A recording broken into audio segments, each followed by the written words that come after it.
Bonjour à tous et bienvenue à l'Ashtami Pied du Jura.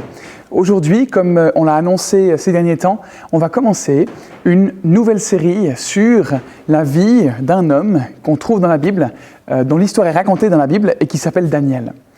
Il a eu une vie qui est vraiment impressionnante, pleine de rebondissements, pleine de choses vraiment miraculeuses. Et puis on va regarder ces prochaines semaines un peu plus en détail comment ça se passe. Et aujourd'hui, c'est un peu l'introduction, ça nous met un peu dans le bain, ça nous met dans le contexte. Parce que ce livre, il raconte l'histoire de cet homme qui s'appelle Daniel. Et cet homme, avant de devenir un homme, c'était un jeune garçon. Un jeune qui a été fait prisonnier de guerre et qui va atteindre les sommets de la société babylonienne et ensuite de l'empire perse dans lequel il sera déporté. Le monde de Daniel, il a été bouleversé. Le thème d'aujourd'hui, c'est « Qu'est-ce qu'on fait ?» En gros, quand mon monde est ébranlé, quand mon monde est bouleversé. C'est ce qui est arrivé à Daniel. Son monde, sa vie, a été complètement bouleversée. Pourquoi ? C'est ce qu'on va voir en introduction. Parce que son peuple, le peuple d'Israël, il vivait de façon immorale, il vivait de façon injuste, il vivait dans l'idolâtrie. Ils s'étaient consacrés à Dieu, ils étaient là dans ce pays d'Israël avec comme souverain bien sûr un roi, mais comme maître Dieu, le Dieu du ciel. Et puis ils se sont éloignés des commandements et des règles et des éléments que Dieu leur avait donnés de vivre, des valeurs, de la morale, de l'éthique, toutes ces choses-là. Et à cette époque, quand ce peuple justement était en train de partir à la dérive, si on peut dire ça comme ça, il y a des hommes qui parlaient au nom de Dieu, on les appelait les prophètes. Et ces hommes, ils venaient, comme je l'ai dit, parler au nom de Dieu et essayer d'encourager le peuple, inciter le peuple à revenir à Dieu, à changer d'attitude, à changer de façon de vivre, à changer la société, pour revenir à la base, revenir à la source. Et l'un de ces prophètes, il a écrit le verset suivant, la phrase suivante, environ une centaine d'années avant la naissance de Daniel. Et ce prophète, il s'appelait Ésaïe. Voilà ce qu'on trouve dans Ésaïe 5 au verset 20. « Malheur à ceux qui appellent le mal bien et le bien mal, qui changent les ténèbres en lumière et la lumière en ténèbres, qui changent l'amertume en douceur et la douceur en amertume. » Le gouvernement de l'époque n'exerçait pas ou plus la justice. Les jugements qui étaient rendus dans la cour, ils étaient injustes. Ils n'étaient pas donnés de façon droite, de façon à ce que les droits de chacun étaient respectés. Il n'y avait plus de protection des plus faibles, il n'y avait plus de protection des pauvres. Les riches continuaient à s'enrichir et les pauvres continuaient à s'appauvrir. Les dirigeants prenaient des décisions qui étaient égoïstes, qui servaient à leur propre intérêt, et des décisions qui étaient insensées. Il manquait de compréhension, il manquait de jugeote. Est-ce que ça vous semble familier, vous, aujourd'hui ? Moi, j'ai l'impression qu'on parle un petit peu du 21e siècle, quand on établit un contexte comme ça. Notre économie, elle est régulièrement mise à mal, elle est régulièrement ébranlée par différentes crises. Notre liberté d'expression, notre liberté de conscience, notre liberté religieuse sont régulièrement ébranlées ou sont ébranlées. Les mariages, les couples sont ébranlés, les familles sont ébranlées, l'éducation est ébranlée. Et une bonne partie de nos valeurs, des valeurs chrétiennes, des valeurs morales, de notre morale, et de l'éthique chrétienne est aussi mise à mal, est aussi en train d'évoluer, est aussi en train de changer. On vit à une époque de grands changements, une époque de grands bouleversements. Et il y a beaucoup d'incertitudes. Mais le livre de Daniel, il n'est pas écrit dans le but de simplement mettre en lumière ce qui dysfonctionne.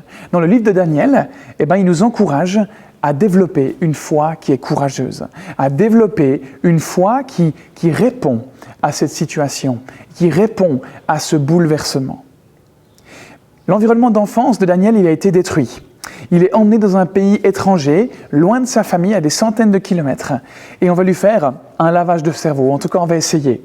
Et pourtant, Daniel, un jeune de 15 ans, dans cet environnement complètement étranger, il va tenir ferme. Dans cet environnement étranger, hostile même on pourrait dire, il est devenu un homme de Dieu qui suit Dieu de tout son cœur. Il a gardé son intégrité et il a gardé sa foi toutes les années qu'il a passées dans cette culture. Et il a sans cesse été reconnu et promu jusqu'en haut de cette société babylonienne et ensuite de cette société perse. Il a servi et survécu à trois empereurs, 2 babyloniens et 1 empereur perse. Il a servi sous ces empereurs et chacun d'entre eux a chaque fois reconnu les compétences de Daniel, ce qu'il était, ce qu'il faisait, et ils ont continué à le promouvoir. Comme je l'ai dit, le monde de Daniel a été bouleversé. Et c'est ce qu'on va lire aujourd'hui, c'est le texte qu'on va regarder en profondeur aujourd'hui, c'est Daniel 1, les versets 1 à 7, les premiers versets du livre de Daniel. Voilà ce qu'ils disent. La 3e année du règne de Joachim sur Juda, Nebuchadnezzar, le roi de Babylone, marcha contre Jérusalem et en fit le siège. Le Seigneur livra entre ses mains Joachim, le roi de Juda, et une partie des ustensiles de la maison de Dieu. Nebuchadnezzar emporta les ustensiles dans le pays de Shinéar, dans le temple de son Dieu. Il les mit dans la maison du trésor de son Dieu. Le roi donna l'ordre à Ashpenaz, le responsable de ses eunuques, de faire venir quelques Israélites de sang royal ou de famille noble. Ce devaient être de jeunes garçons sans défaut physique, beaux, doués de perspicacité et de sagesse, instruits et intelligents, capables de servir dans le palais du roi. On leur enseignerait la littérature et la langue des Babyloniens. Le roi leur réservait pour chaque jour une portion des plats servis à sa table et du vin de ses banquets. Il voulait les former pendant 3 ans, à la suite desquels ils entreraient à son service.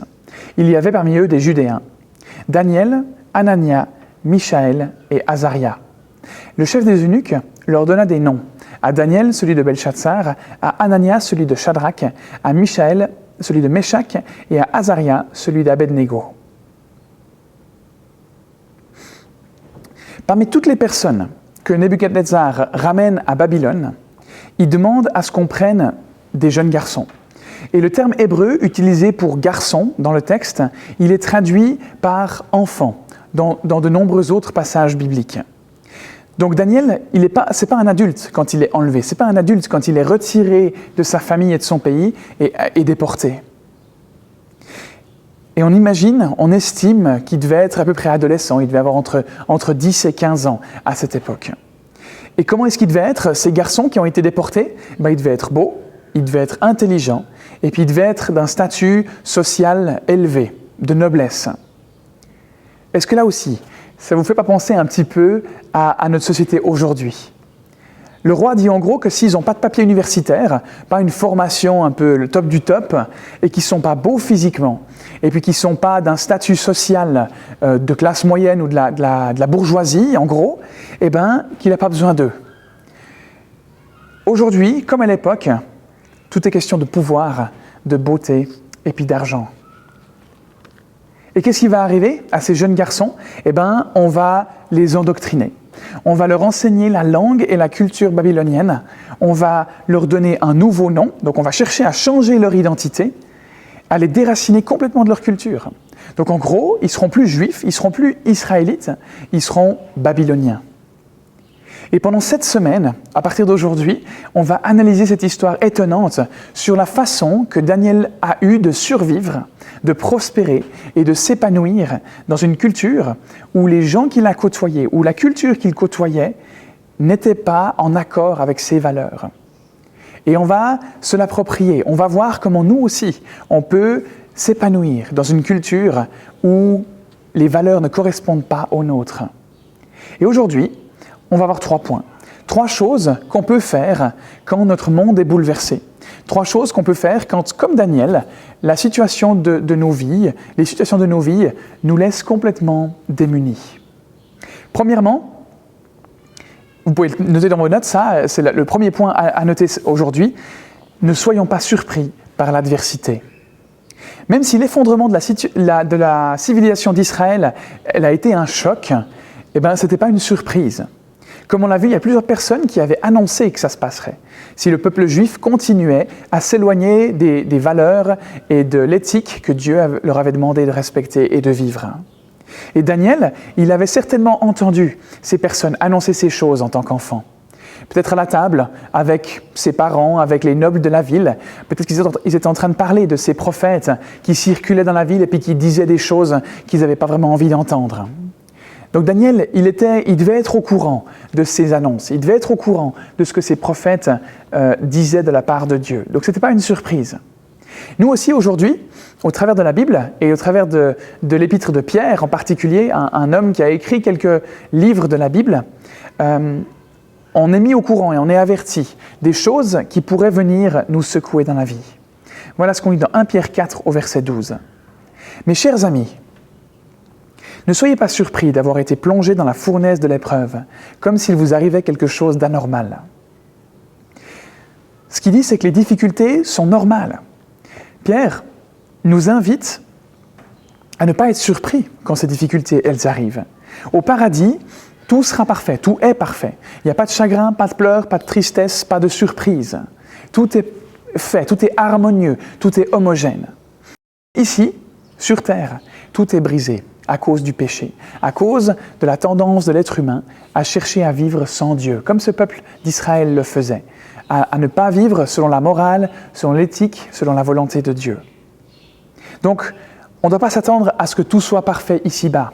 On ne doit pas s'attendre à ce que nos relations, à ce que nos corps, à ce que nos fonctionnements soient corrects. Les choses ont été brisées. Et quand Jésus était sur terre, il a dit cette phrase qu'on retrouve dans Jean 16, au verset 33. « Dans le monde, vous allez souffrir, mais soyez courageux, j'ai vaincu le monde. » Est-ce que Jésus dit là qu'on risque de souffrir dans le monde ou qu'il y a une probabilité qu'on commence à souffrir dans ce monde? Non, en gros, c'est une garantie. C'est du présent. Vous allez souffrir. Les difficultés, les souffrances, on va en vivre. Mais, c'est ce que Jésus dit, soyons courageux parce que lui a vaincu le monde. Lui a vaincu les difficultés. Qu'est-ce que ça veut dire?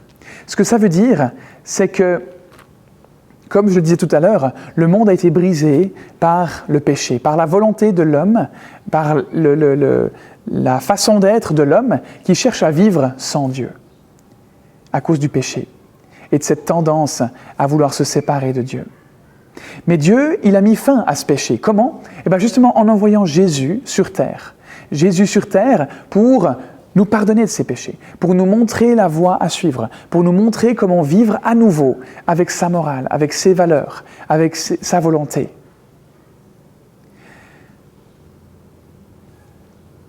En reconnaissant qu'il a donné sa vie pour nous sur la croix, Jésus, eh bien, on reconnaît qu'il a vaincu le monde. On reconnaît que tout ce qui nous fait du mal, ce qui brise les relations, ce qui brise notre identité, ce qui brise notre santé, ce qui brise nos rêves, peut être restauré, peut être réparé, peut être rafistolé par Dieu. Parce qu'il a vaincu le monde, parce qu'il a vaincu ce péché. Mais qu'est-ce qui nous brise dans notre vie? Qu'est-ce qui nous brise dans ce monde? Qu'est-ce qui vient ébranler ce monde dans lequel on vit? Ça peut être notre nature humaine. Et personnellement, je ne sais pas vous, mais moi, c'est souvent mes décisions et les décisions donc, que moi je prends, les situations dans lesquelles c'est moi qui suis en proie à moi-même qui va me causer de la douleur, qui va me causer de la souffrance. Parce que je suis imparfait, parce que j'ai des défauts. La bonne nouvelle, c'est qu'au paradis, je n'aurai pas à traîner avec moi. Je n'aurai pas à traîner avec mes douleurs, avec mes défauts, avec mes imperfections. Parce que ce sera parfait. Je serai une version améliorée de moi-même. Donc si vous, là, aujourd'hui, vous m'aimez pas encore, ça vous agace mes défauts, ça vous agace qui je suis, soyez courageux, persévérez, parce que plus tard, au paradis, vous en faites pas, vous allez m'aimer, parce que j'aurai changé, je serai une meilleure version de moi-même. Donc, une des choses qui peut nous briser, nous faire du mal dans la vie, c'est notre nature humaine, c'est notre tendance intérieure à mal décider des choses, à mal vivre. Mais ça peut aussi être le monde dans lequel on vit, l'environnement dans lequel on baigne. Parce que les circonstances, les gens autour de nous peuvent venir causer des souffrances et des difficultés, venir ébranler notre monde. Et ça peut être Satan qui, lui, son seul objectif, c'est de pouvoir nous briser, nous détruire, nous éloigner le plus possible de Dieu. Mais aujourd'hui, j'aimerais parler d'une quatrième source qui vient nous ébranler. Une quatrième source qui n'est pas souvent considérée, mais qui nous met en difficulté. Et cette source, c'est Dieu. Parfois, Dieu vient ébranler mon monde pour de très bonnes raisons. C'est une thématique vraiment délicate. Et j'aimerais vraiment l'aborder de façon la plus sensible possible, parce que ce n'est pas commun. Et c'est souvent quelque chose auquel on ne s'attend pas, souvent quelque chose qu'on a peut-être un peu de peine à reconnaître. Finalement, l'origine de mes problèmes n'a pas vraiment d'importance. Mes problèmes être causés par le diable, par ma nature humaine, comme je l'ai dit, ils peuvent être causés par mon environnement, et ils peuvent être causés par Dieu. Mais ce n'est pas si important que ça, parce que Dieu, il va utiliser chacune de ces causes de souffrance, de difficultés, de choses qui vont ébranler notre monde pour notre bien, pour mon bien, si je choisis de lui faire confiance. Quelle que soit la source de ce qui nous ébranle, Dieu peut le transformer en bien si on lui fait confiance. J'ai perdu mon emploi, ou je ne sais pas comment je vais réussir à trouver un job après mes études, ou je ne sais pas si un jour je me marierai, j'ai l'impression que c'est mission impossible. Je ne sais pas si je peux continuer longtemps encore à tenir dans cette relation avec ma femme ou mon mari. Je veux ceci ou cela, j'ai tel rêve et ça ne s'est pas produit, je me suis ramassé. Peu importe la souffrance, l'ébranlement que vous pouvez ressentir actuellement ou que vous avez ressenti, la source du problème, elle est moins importante que la réaction au problème, que la réaction qu'on va y apporter. Et ça va nous amener à la deuxième chose à considérer quand notre monde est ébranlé. Après la première qui était de ne pas être surpris par l'adversité, de ne pas être surpris par la difficulté, parce que ça va arriver, ça a été annoncé. La deuxième chose qu'on peut faire quand notre monde est ébranlé, c'est chercher comment Dieu pourrait l'utiliser pour mon bien. C'est la deuxième chose que vous pouvez noter dans vos notes. Chercher comment Dieu pourrait l'utiliser pour mon bien. Parce que je sais que c'est ce que Dieu veut, tout utiliser pour mon bien. Si on veut s'épanouir dans un environnement qui est difficile, voire hostile, plutôt que de juste survivre ou vivoter, on a besoin de chercher comment Dieu a prévu que ces choses, elles soient destinées à notre bien. Parce que c'est ce que Dieu veut. Voilà ce qu'on lit dans le livre de Jérémie, un autre prophète, au chapitre 29, le verset 11. « En effet, moi, je connais les projets que je forme pour vous, déclare l'Éternel.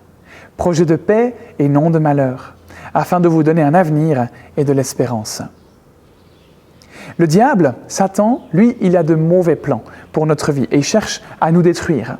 Dieu, lui, au contraire, il a des projets qui sont bons, des projets qui sont destinés à nous donner un avenir et de l'espérance. Alors qu'est-ce que Dieu pourrait bien vouloir faire quand il me met en difficulté ? C'est ce qu'on va aborder ces prochaines semaines et on va les voir ici dans ce deuxième point en résumé, par quelques sous-points. Dieu, et là vous pouvez de nouveau prendre des notes dans le prochain point, Dieu bouscule les choses dans ma vie pour plusieurs raisons. La première raison qu'on va voir, c'est pour me tester. Ce que je veux dire par là, c'est que Dieu va amener, ou peut amener, un problème dans ma vie, une difficulté, qui va révéler une motivation qui n'est pas forcément saine, qui n'est pas forcément normale, ou un trait de caractère, ou une pensée, ou une émotion sur laquelle je peux travailler, sur laquelle je peux grandir. On est un peu comme des sachets de thé. On ne sait pas ce qu'ils contiennent avant de les plonger dans l'eau chaude. Camille et moi, à la maison, quand on a l'occasion d'accueillir des gens et qu'on leur propose un thé après le repas, on ouvre la boîte à thé. Et cette boîte à thé, en fait, elle est remplie de sachets, mais on ne sait pas quel goût ça a, en fait. Camille, franchement, on devrait vraiment mettre un petit label là pour savoir vraiment quels sont les goûts. Et du coup, il y a qu'à les renifler comme ça, et puis on verra bien ce que ça donne. Mais du coup, les gens peuvent être surpris. Et le goût, c'est ça qui va révéler quelle saveur, quel thé on a pris, quel thé on a choisi. Quand on les renifle, ils ont un peu tous la même odeur. Mais c'est une fois qu'on les plonge dans l'eau chaude qu'on sait de quoi ils sont vraiment faits. C'est un peu comme nous. C'est une fois qu'on est dans l'épreuve, dans la difficulté, qu'on est mis à l'épreuve, que nos paroles sont testées. Parce que des fois, on se dit, moi, je pense que je réagirais comme ça. Ou je ne comprends pas pourquoi lui ou elle réagit comme ça dans telle situation. Moi, j'aurais fait comme ça.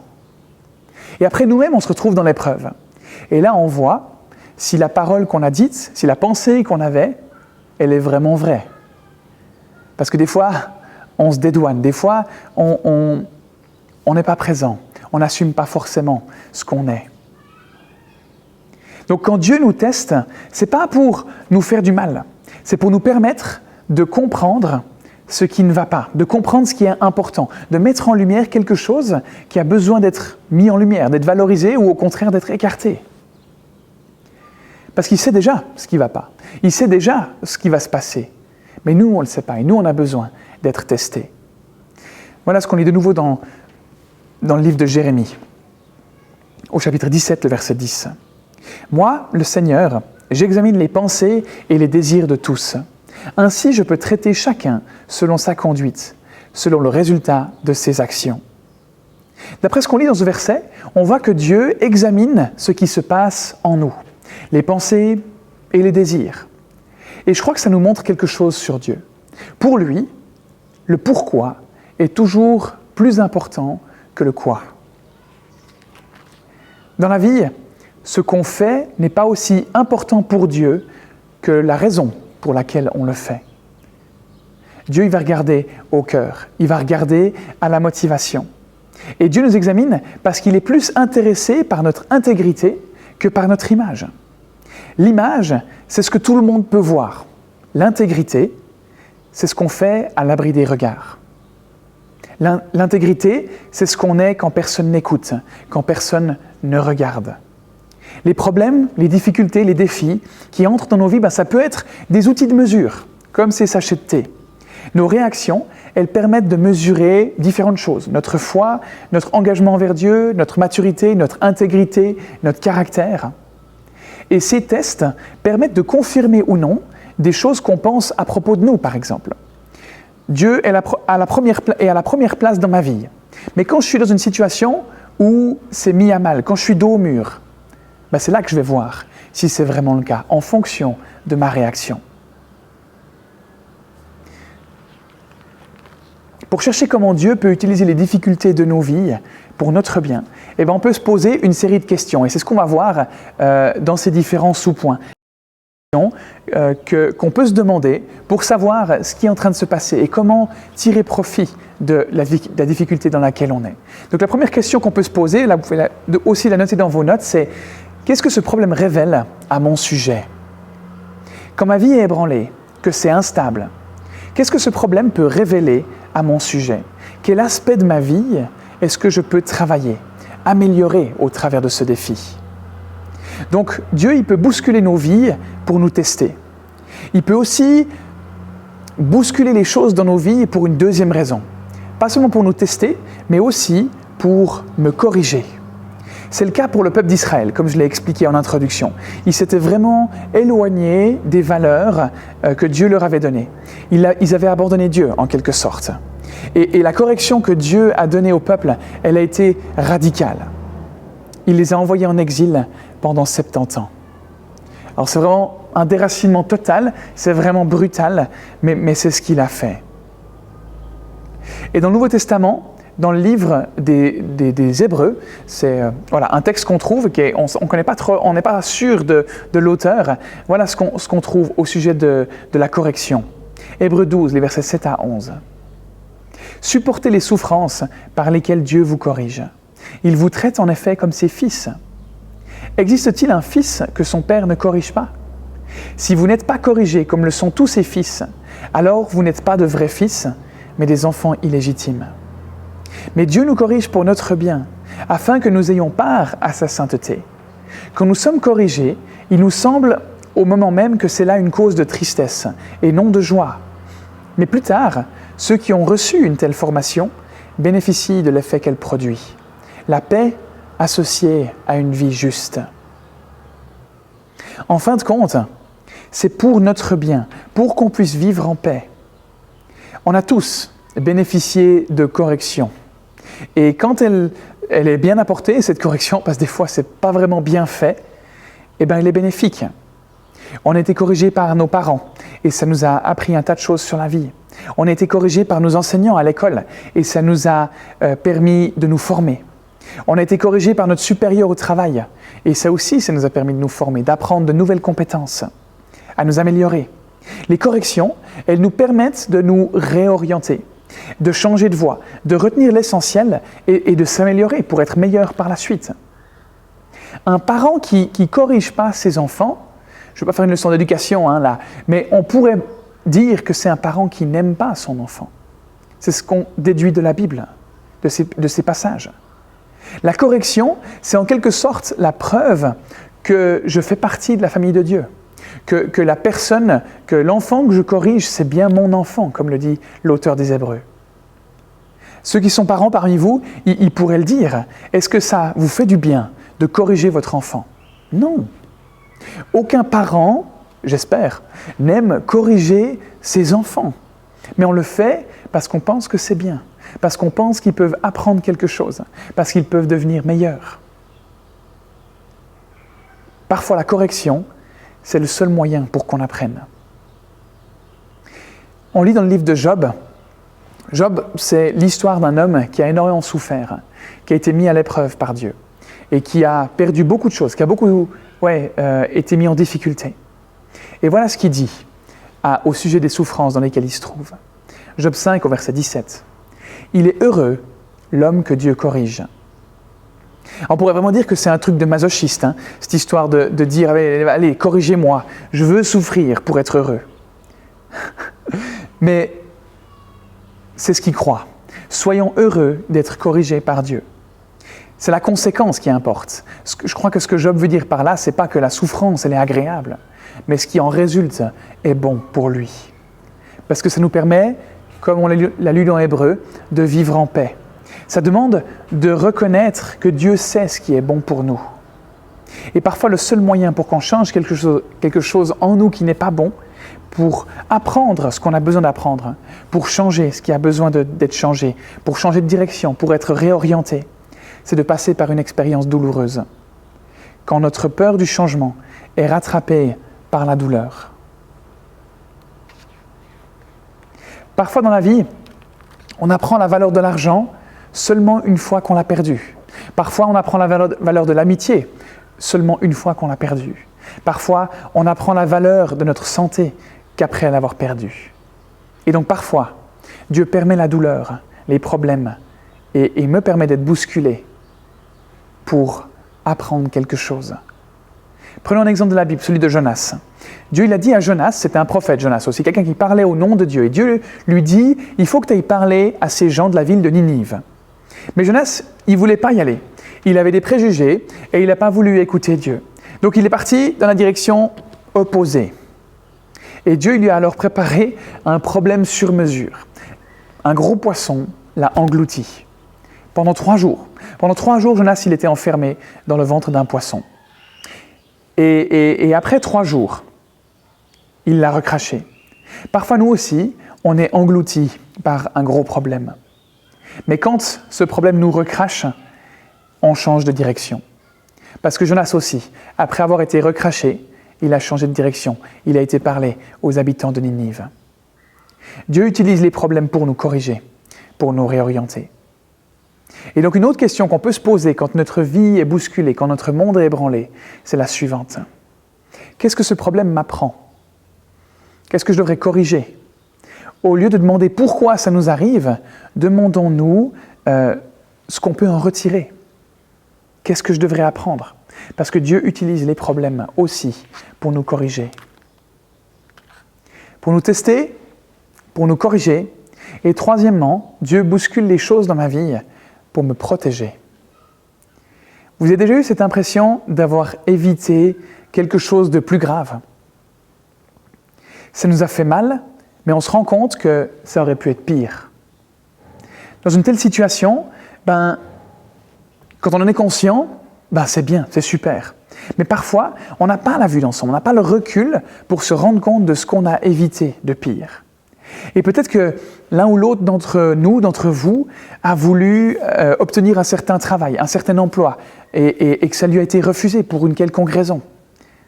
Peut-être que l'un ou l'autre d'entre nous voulait à tout prix partir à tel endroit à cette période-là, et ça a été refusé pour une quelconque raison. Peut-être qu'on voulait absolument réussir cet examen, et on a travaillé pour, mais on n'a pas réussi. Peut-être que Dieu nous a protégés, parce qu'il savait que si cette porte restait ouverte, il y avait une relation, un environnement, une circonstance ou autre qui allait nous faire du mal. Et que Dieu en fermant la porte, a prévenu cette souffrance. Parfois, un problème, c'est une bénédiction qui est déguisée. Honnêtement, il y a des fois où on a des problèmes alors qu'on agit de la bonne façon, on ne fait rien de faux, on fait tout juste, mais on se ramasse. Comment ça se fait? Il y a un personnage dans la Bible qui s'appelle Joseph qui a vécu exactement ça. Il a été vendu comme esclave par ses frères. Déjà ça c'est pas mal, c'est sympa, hein? Et il a été vendu à un maître en Égypte. Et ce maître, il a vu que Joseph, il faisait les choses bien, qu'il était fidèle, qu'il était droit, qu'il prenait soin des choses. Et il lui a confié la responsabilité de tous ses biens. Et ça a mis l'eau à la bouche peut-être à la femme de ce maître, parce qu'elle est venue le tenter plusieurs fois et lui demander de coucher avec elle. Et Joseph, plusieurs fois, il a refusé. À chaque fois, il a refusé. Et une fois, par frustration, la femme, elle a tout d'un coup maintenant accusé Joseph d'avoir essayé de la violer. Et du coup, qu'est-ce que Joseph a fait qu'est-ce que le maître a fait, par exemple, quand sa femme lui a dit que Joseph a tenté de la violer, il a mis Joseph en prison. Comme tout homme qui se respecte, on écoute sa femme. Donc Joseph a été mis en prison. Et c'est injuste. C'est injuste parce que Joseph n'a rien fait de faux. Il a au contraire fait tout juste. Mais c'est là où Dieu le voulait. Parce que par un concours de circonstances, en prison, quelques temps après y avoir été jeté, Joseph va devenir le deuxième homme le plus puissant d'Égypte. Et voilà ce qu'on lit à son sujet. C'est ce qu'il dit à ses frères, Joseph, à la fin de sa vie, dans Genèse 50 au verset 20. « Vous aviez projeté de me faire du mal. Dieu l'a changé en bien pour accomplir ce qui arrive aujourd'hui, pour sauver la vie à un peuple nombreux. » Parce que Joseph, à la tête de l'Égypte, a permis à toute la population de la région de ne pas mourir de faim durant la famine qui était en train de sévir pendant 7 ans. Dieu le voulait là. Il l'a protégé et il a changé le mal qu'on lui a fait en bien. Il y a des gens dans nos vies qui ne nous veulent pas forcément du bien. Peut-être même qu'il y en a une autour de vous en ce moment qui vous veut du mal parce que vous êtes chrétien, parce que vous avez des valeurs ou une façon de faire qui ne lui plaît pas. Et ces personnes, elles veulent nous voir tomber. Comme pour Daniel, on le verra ces prochaines semaines. Mais Dieu peut transformer ces circonstances. Dieu peut tirer du bon, du bien de ces difficultés. Et peu importe ce que d'autres projettent de faire, Dieu peut le changer en bien. C'est qui il est, c'est ce qu'il veut pour chacun de nous. Et une autre question qu'on peut se poser par rapport à ces bousculements, à cet ébranlement qu'on peut subir, c'est la question suivante, la troisième question.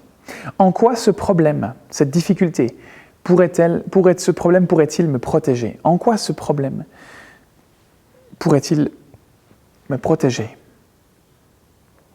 Qu'est-ce qui a été empêché par le fait que ce problème soit survenu dans ma vie? Qu'est-ce qui pourrait être pire dans ma vie que ce problème? Me tester, me protéger, troisième point, et puis deuxièmement, c'était me corriger. Et quatrièmement, Dieu bouscule les choses dans ma vie pour me perfectionner. Les difficultés, elles nous font grandir. Plus que les temps calmes où tout roule, et au travers de l'adversité, au travers de la difficulté, on grandit. Et je suis sûr que chacun de vous l'a déjà vécu, chacun de nous l'a déjà vécu, indéniablement. La douleur, c'est souvent le prix à payer pour la croissance. Si on veut grandir, si on veut être mature, c'est difficile de le faire sans douleur. Vous connaissez peut-être cette phrase des fitness qu'on retrouve sur des t-shirts ou qu'on voit tagués sur les murs « No pain, no gain ». Pas de douleur, pas de gain, pas de croissance en gros, pas d'amélioration. Et c'est le principe de l'entraînement sportif. Pour améliorer la performance de notre corps, il s'agit de le pousser un peu au-delà de sa zone de confort, dans un environnement qui lui est hostile, qui lui est désagréable, pour que le corps il se dise « Ah tiens, c'est pas normal, il faut que je m'adapte ». Et il développe ce qui est nécessaire. Et pour nous, c'est la même chose. Voilà ce qu'on lit pour appuyer cette image d'un texte biblique dans Romains 5, au versets 3 et 4. Bien plus, nous sommes fiers, même de nos détresses, sachant que la détresse produit la persévérance. La persévérance, la victoire dans l'épreuve. Et la victoire dans l'épreuve, l'espérance. Les choses décourageantes, les difficultés, Dieu les utilise pour qu'on devienne une meilleure personne, pour qu'on ressemble de plus en plus à Jésus.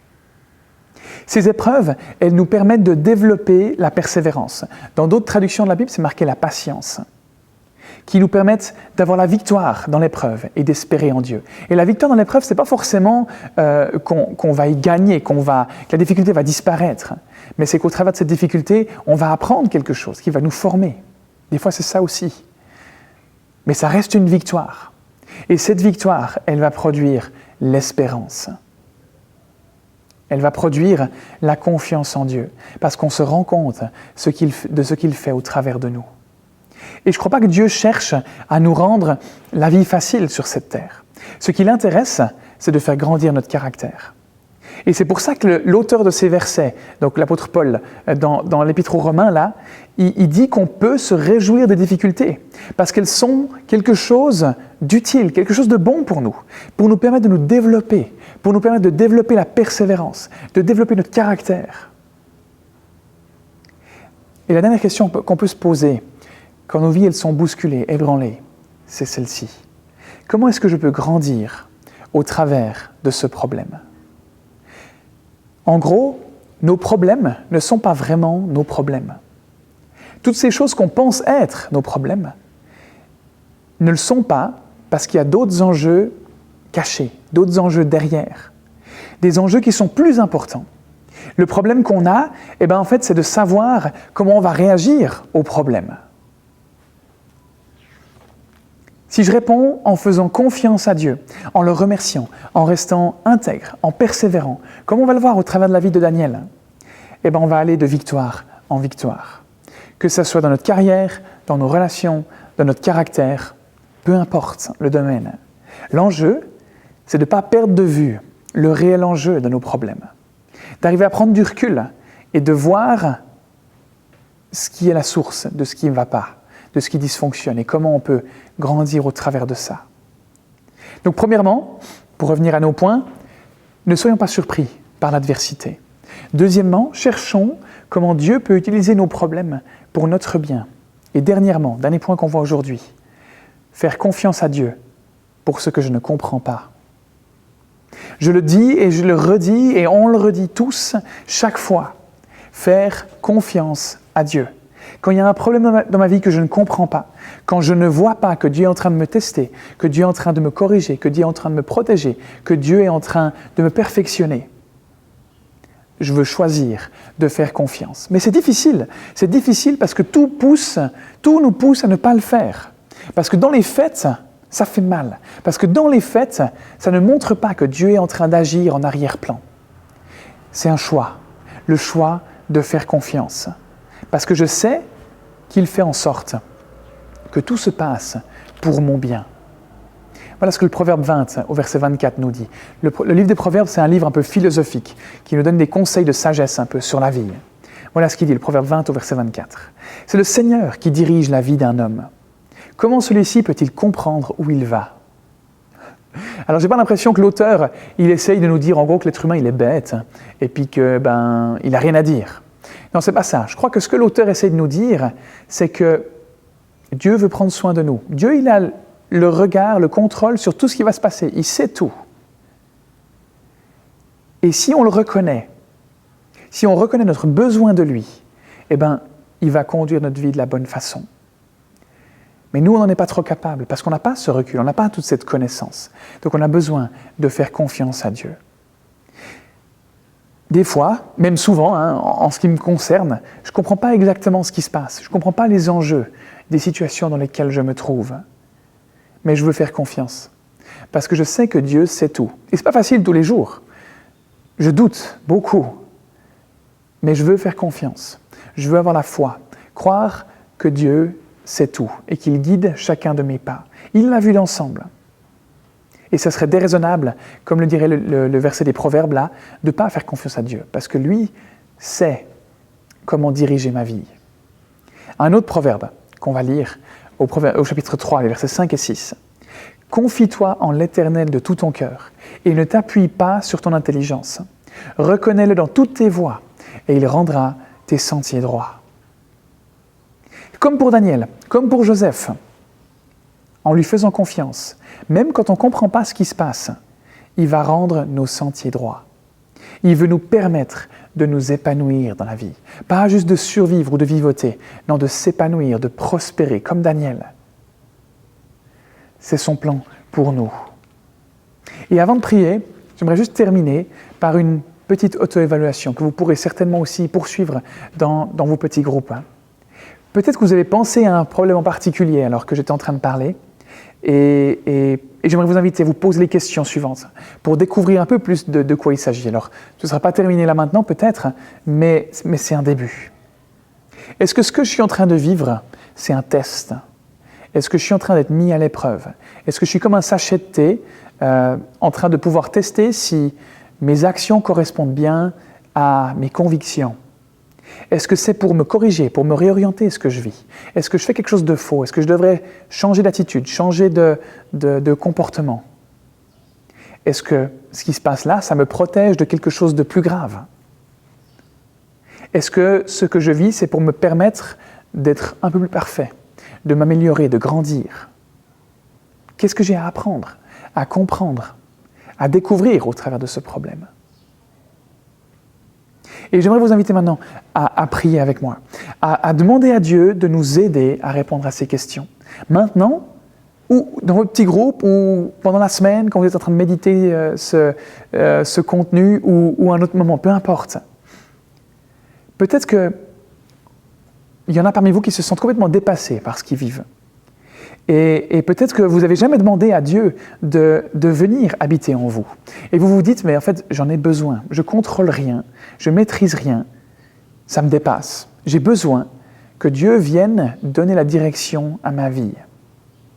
Si c'est le cas, j'aimerais vous inviter à prier avec moi dans quelques secondes. Parce que Dieu aimerait entrer dans nos vies, aimerait entrer dans ma vie et en prendre la direction pour me faire du bien, pour me guider vers le développement de moi-même, vers la connaissance de qui il est et vers sa gloire.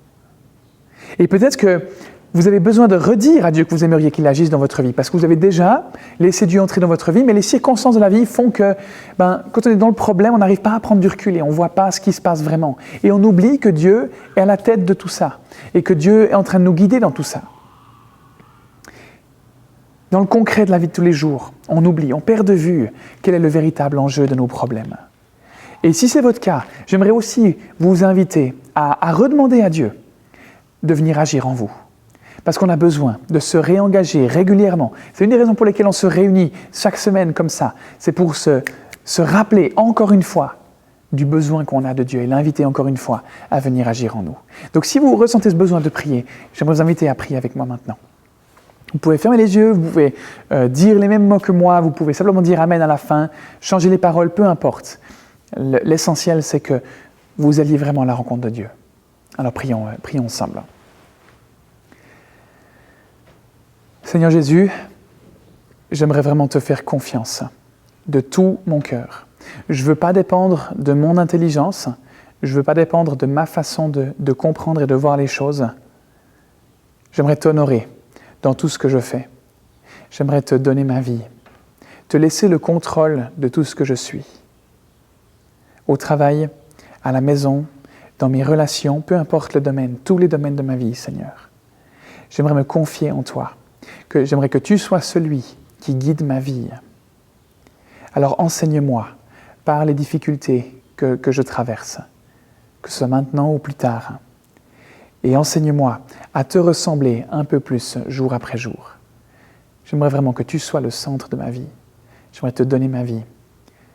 Je veux être conscient que tout ce que je vis, tu le permets pour mon bien. Aide-moi à identifier ce que c'est. Gloire à toi. Amen. Et pour cette série d'enseignements, on a mis en place des petits groupes. Vous avez reçu un email avec la possibilité de vous inscrire. Si ce n'est pas le cas, vous pouvez me contacter, vous pouvez m'écrire, vous pouvez m'appeler, venir me parler, pas de souci. On vous inscrit volontiers dans un petit groupe, mais on pense que c'est essentiel. On pense que c'est vraiment une bonne chose pour continuer à cheminer. Parce que c'est bien qu'on puisse échanger, que vous puissiez entendre ce que j'ai enseigné ce matin, mais évidemment qu'on a besoin de le méditer, évidemment qu'on a besoin d'y réfléchir, d'y penser de temps en temps. Et les petits groupes, c'est vraiment pour ça, pour pouvoir partager ce qu'on vit personnellement, prier les uns pour les autres, aller un peu plus loin. Et pour ces temps de petits groupes, vous pouvez prendre les notes, les penses-bêtes de cette prédication avec les différents points clés et vous pouvez échanger là-dessus. Demandez aux autres ce qu'ils en ont pensé, demandez aux autres comment ils vivent ces choses et priez les uns pour les autres.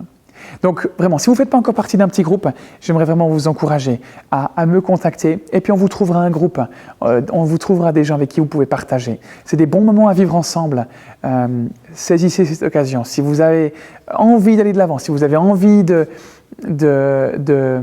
d'avancer un bout, eh ben c'est vraiment une bonne chose.